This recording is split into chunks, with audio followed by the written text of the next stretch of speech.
What's happening, guys? So I wanted to talk a bit about the aftermath surrounding last weekend's fight between Errol Spence and Mikey Garcia. Wanted to talk about just my thoughts on it and review a lot of what I've been seeing. So upon reviewing the fight and upon looking at the fight again and sort of just soaking in the whole aftermath, I gotta say that from what I've been observing, I've noticed that there've been a lot of mixed opinions on it. There's been a lot of debate back and forward on how good is Errol Spence and how good was his performance, and obviously a lot of talk about where does Mikey go from here. But what I wanted to talk about was obviously you do have your big contingent of Errol Spence fans who are very loyal to him, which is cool. Obviously, there's no doubt about that, and those guys are predictably very impressed. And to be honest, I wanted to talk about the other side of that because there's a lot of detractors I've noticed. I've noticed that there are a lot of people who are not that impressed with Errol Spence, and a lot of people who are saying that because the fight went the distance, that proves that Errol Spence was a hype job, or that proves that Mikey Garcia, would have won had they been the same size and all that stuff. And I've just seen a lot of rhetoric which I believe to be nonsense. I mean, I saw some titles of some videos and some comments here and there from some hardcore Mikey Garcia fans. These guys are fucking sick. I'm telling you, like these Mikey Garcia fanboys.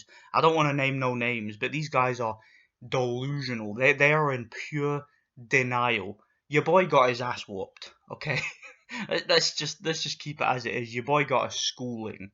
Now, one of the things I've been seeing from a lot of those type of guys is they're saying that I've seen a few people saying that Errol Spence ran all night, that Errol Spence, couldn't match Mikey Garcia on the inside because he's really not that good, and Errol Spence doesn't have any power. Um, do you know what, guys? I think that with boxing, when you get a fighter who is coming off a long streak of knockouts, and then when that fighter goes the distance, whatever the circumstances surrounding the fight going the distance, it kind of bursts a little bit of a bubble, and I think that fans overreact to it. They say, "Oh, he's not a puncher. He's not this. He's not what we thought he was." Kind of reminds me of Triple G. He was knocking everybody out. Then he went up against Danny Jacobs, a guy who was really big, really tall, really long, really awkward. And the fight ended up going the distance, and all of a sudden people started saying he had no power, even though we all knew, of course, he has power. Of course, he's a great fighter. It's just things happen, Every now and then you run into guys who are durable and awkward and know how to survive, and that's the situation here with Errol Spence. Obviously, Errol Spence is a puncher. We all know the guy can punch. Okay, he wouldn't be knocking out guys like Kell Brook, Carlos Ocampo, Leonard Bundu, Chris Algieri, guys like that. He wouldn't be stopping these guys. Chris Van Heerden. He wouldn't be stopping these guys if he couldn't punch, okay? These are not glass-chinned opponents. These guys are relatively tough. So obviously the guy's dangerous. Obviously he can punch. But when he went in against Mikey Garcia, and this is something I talked about in my post-fight review, Mikey Garcia brought an extreme amount of negativity into the ring with him. What I mean by that is he wasn't there to fight. He wasn't there to box. He was there to survive. He was there to spoil. He did in the ring with Errol Spence the exact same thing that Razvan Kajano did against Joseph Parker. You remember that fight? People were so shocked that that fight went the distance and they started questioning Parker's power. Well, it was the same situation. He did the same thing that Malik Scott did when he fought Luis Ortiz. Again, another fight that had people questioning Ortiz's power. They thought he should have won by stoppage, but the opponent was durable and spoiled and managed to sort of old man his way through it and go the distance. That was the exact same situation here. Mikey Garcia, and this is why I'm absolutely astounded by the way that his fanboys have reacted.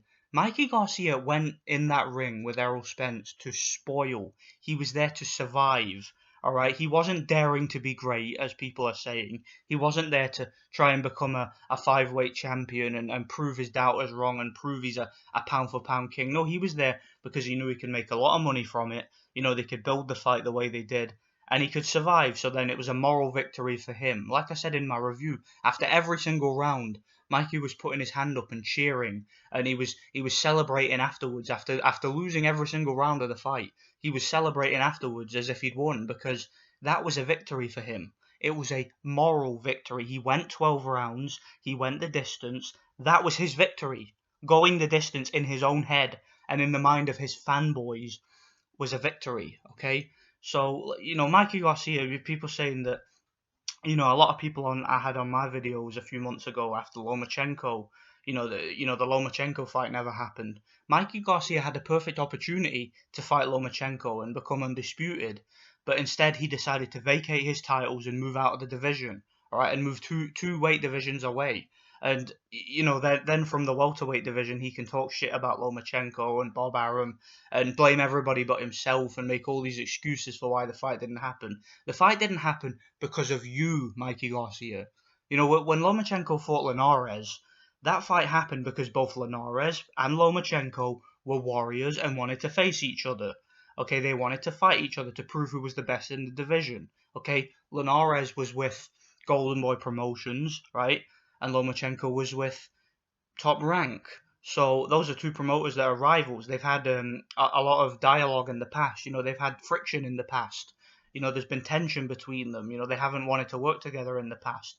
But they came together because the fighters wanted the fight. So if Mikey Garcia had wanted to face Lomachenko, if he wanted to fight Lomachenko and become undisputed, all he had to do was call Al Heyman or whoever it is that manages him and get them to call Top Rank and make the fight. But no, Mikey Garcia didn't want to fight Lomachenko. He didn't want to fight Lomachenko. Why? Well, you're going to have to ask him that, aren't you? So, yeah, for whatever reason, he didn't want to fight Lomachenko, and he would rather take a beating from Errol Spence and just go the distance, because that's his victory, his moral victory to just go the distance. So, yeah, Mikey Garcia, as far as I'm concerned, his stock has plummeted after that fight, and he's never going to be seen in the same light again.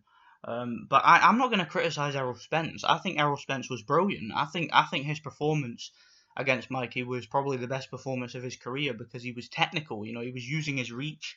He was working everything off the jab. He was setting up the body shots with feints. He was throwing combinations on the outside, and even in the last couple of rounds, he was forcing the fight, looking for the knockout. But you had Mikey, who just wasn't gonna play ball. He wasn't gonna play ball. But when Spence fought guys like Chris Algieri and Kell Brook and guys like that, those guys came to fight. Those guys actually let their hands go, which of course made the fight more explosive and led to there being a knockout. Mikey wasn't there to go for the knockout or to get knocked out. He was there to go the distance. So Mikey, yeah, his stock has plummeted. Mikey's fans are a bunch of delusional hypocrites as far as I'm concerned. Real delusional individuals.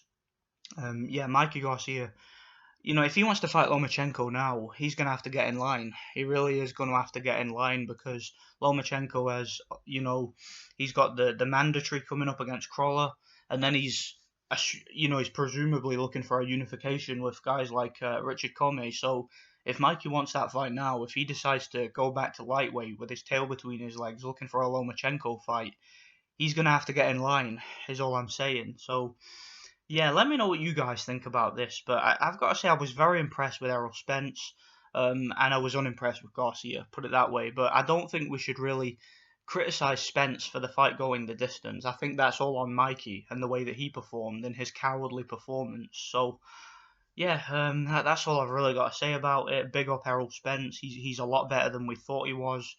Errol Spence will go on to presumably have a great fight with Manny Pacquiao. I'm really looking forward to that one if it happens. That's a guy that will come to fight. Okay, Manny Pacquiao is going to come to fight. He won't run like Mikey did. Manny will come to fight, and Manny will fight his heart out in that ring to try and win, even at 40 years old. So let me know what you guys think about this, and those are just some thoughts. Thanks for watching, guys. God bless.